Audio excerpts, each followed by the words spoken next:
Good day, Victory family. It's good to be with you once again this week. I trust that you are doing well and that your family is well as we continue with our lockdown and our series that we are studying together on those two brothers, Jacob and Esau, two sons, two brothers, two destinies. We continue this week as we look at the power and consequences of choices. Last week when we were together, we considered the tragedy of signing agreements before reading and understanding what you are signing. You see, we often make critical decisions in life under duress, disappointment, or depression. And this inability or dereliction of duty to carefully understand what we are saying is dangerous and can have tragic consequences. The Bible said last week in Genesis 25:33, then Jacob said, "Swear to me as of this day." And Esau swore to him and sold his birthright to Jacob. You see, when we sign away our lives, our countries, we do so because we don't understand the full implications of what we have signed for. How many of us read and understand the terms and conditions that are often in these papers? We sign, and only later, when things start going wrong, do we see the full implications of what was in the fine print of the T's and C's. Now, let me say this right again today. Don't blame those who read and understand and negotiate for themselves a better deal. As Africans, we can't blame the Chinese, we can't blame the Europeans when they come and we sign away our wealth and our future to them. Our leaders and those who are in positions of responsibility to sign these agreements have signed with these foreign powers and in the process have sold the future of Africa to these foreign countries. There's three things that we considered and we said we must be very careful of. Number one, reading is not the same as comprehending. Number two, looking is not the same as seeing. And number three, hearing is not the same as understanding. You can do all these things without fully comprehending, understanding, and seeing the implications of what is before you. Today we want to consider the real cost of Jacob's stew that he bargained with for his brother's birthright. Now in Genesis chapter 25 verse 34 we read thus, "And Jacob gave Esau bread and stew of lentils. Thus he ate and drank, arose and went his way. Thus Esau despised his birthright." Let's consider these very, very sad words that we read in this portion of scripture. What has just happened?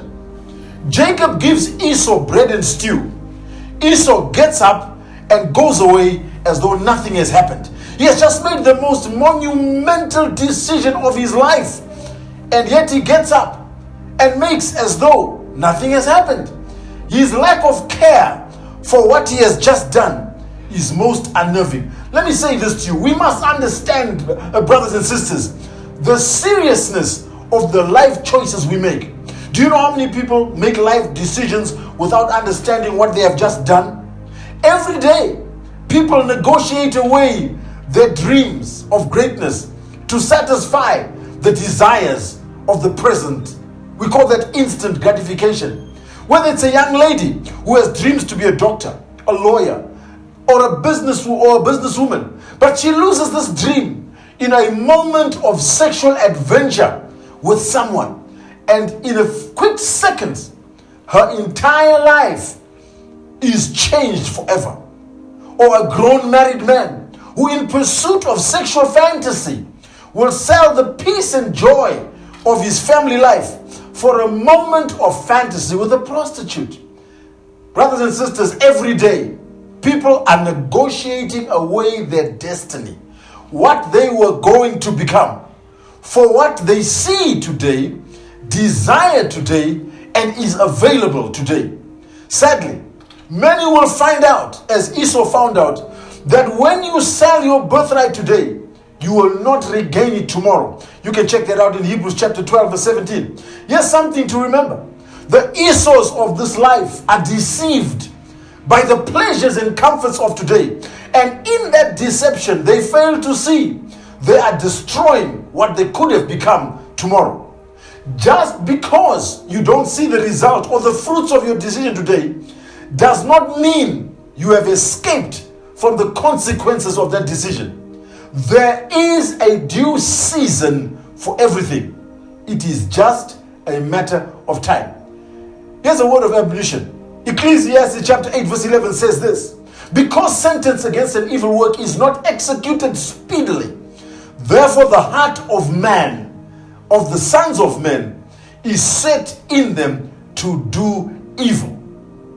Do not be deceived.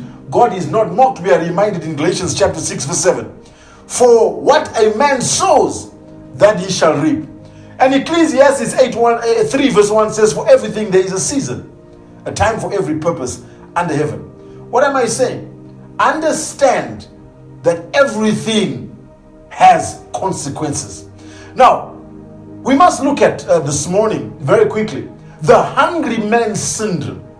What Esau teaches us, or rather what we should learn from Esau's experience, is that there are people in this world who are out there looking for talented, gifted, but hungry people who have been brought up poor and are looking for a way out of their poverty.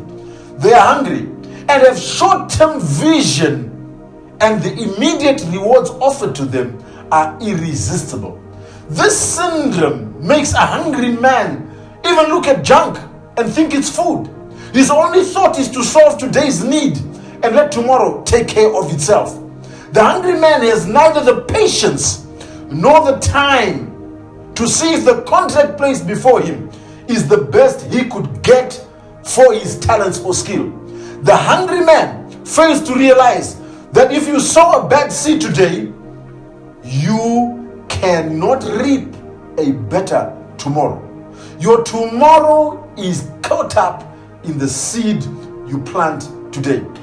As I conclude, let me help you this morning. There's many talented sportsmen and women who have fallen into the hungry man syndrome trap.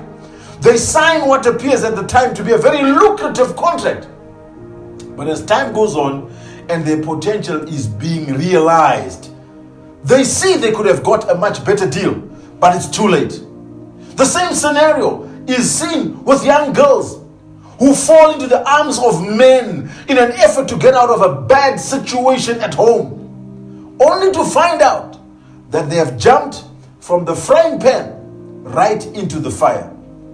If you have, therefore, to negotiate a deal for your future, let me say this to you.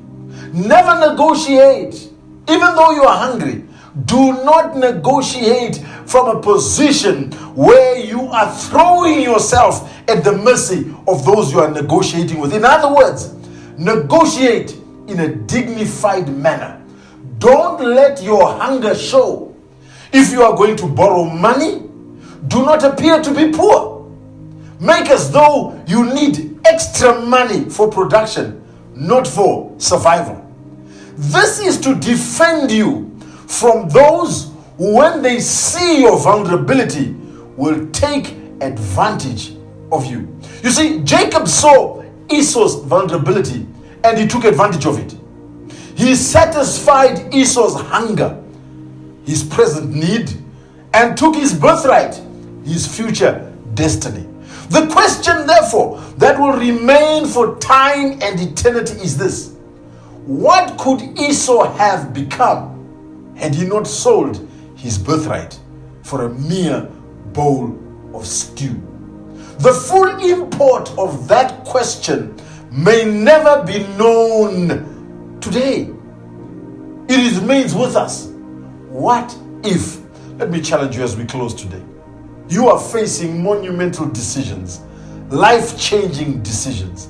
My challenge to you is this: have you understood your full value and potential? Don't sign away your life only to look back tomorrow with regret and remorse. Understand what you are signing for, and never sell your future to satisfy the present. God bless you. It's been good being with you again this week.